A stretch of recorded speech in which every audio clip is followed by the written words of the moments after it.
Welcome to the StatTree video module for Factorial Multivariate Analysis of Covariance. To test whether there are differences between two or more categories on two or more continuous variables with a covariate independent continuous variable, the Factorial MANCOVA would be appropriate. You will need two categorical variables and three continuous variables in order to run this test. In looking at the preferred entertainment viewing survey, demographic question A is categorical with two values, and B is categorical with more than two nominal values. Both would be appropriate for the independent variables.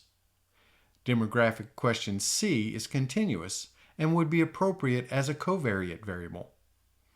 Any one of the scale questions 3 through 7 would be appropriate for the continuous variable for our demonstration. For this demonstration, we will use questions 3 and 4. To run the two-way MANCOVA for differences in Spider, type in the following Python code. This code can be copied from the new browser window when you press the script button on the sending page from the StatTree module.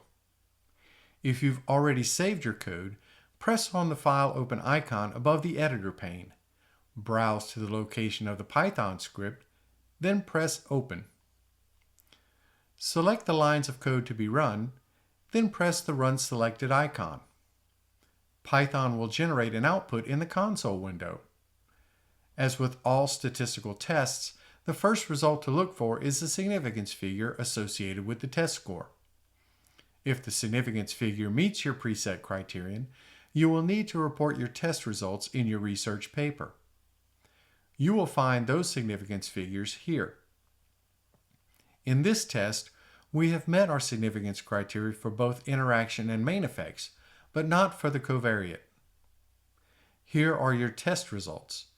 You would report these figures as well as the p-value for those significant findings.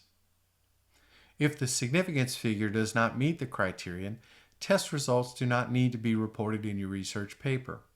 However, you will need to report that the test failed to find a significant difference or relationship in the data. To see what this output looks like, along with a reporting example, press the Output button on the sending page from the StatTree module.